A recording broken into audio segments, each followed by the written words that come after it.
అందరికీ నమస్కారం. ఈరోజు ఒక సమర్థవంతమైన నాయకత్వం, ఒక సమర్థవంతమైన ప్రభుత్వం ఉంటే ప్రజలకు ఏ విధమైన ప్రయోజనాలు చేకూరుతాయి అనడానికి ఇవాళ భారతదేశంలో జిఎస్టీ సంస్కరణలో ఒక ప్రబల నిదర్శనమని ఈ సందర్భంగా తెలియజేస్తా ఉన్నా. ముఖ్యంగా ఎంతో కాలంగా ప్రజలు ఆకాంక్షిస్తున్నట్టుగా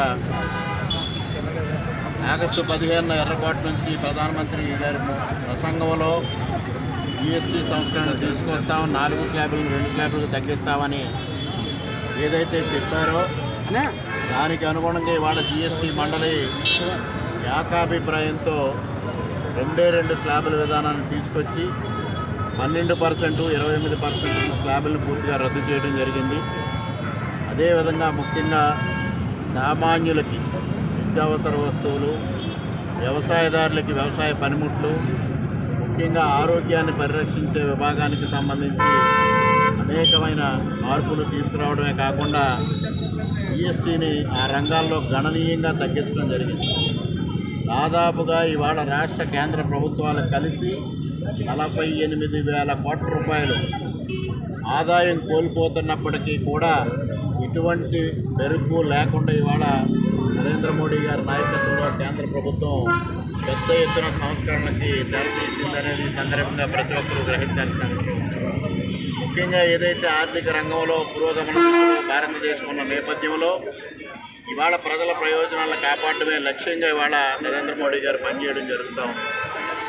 అటువంటి వ్యక్తికి మనందరం మద్దతుగా నిలవాలి.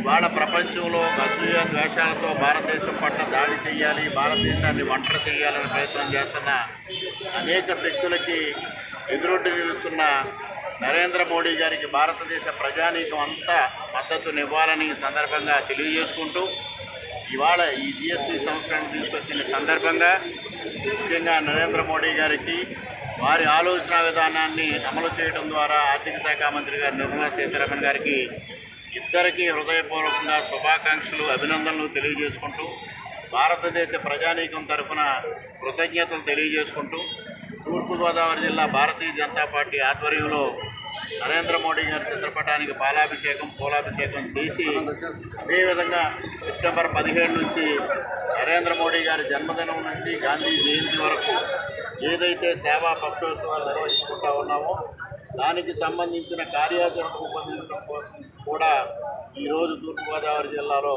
కార్యశాల నిర్వహించుకుంటూ ఆ కార్యాచరణ రూపొందించుకుంటూ ఉన్నాం. ప్రజలందరూ ఈ విషయాన్ని గమనించాలి, నరేంద్ర మోడీ గారికి అండగా నిలవాలని ఈ సందర్భంగా విజ్ఞప్తి చేసుకుంటూ సెలవు.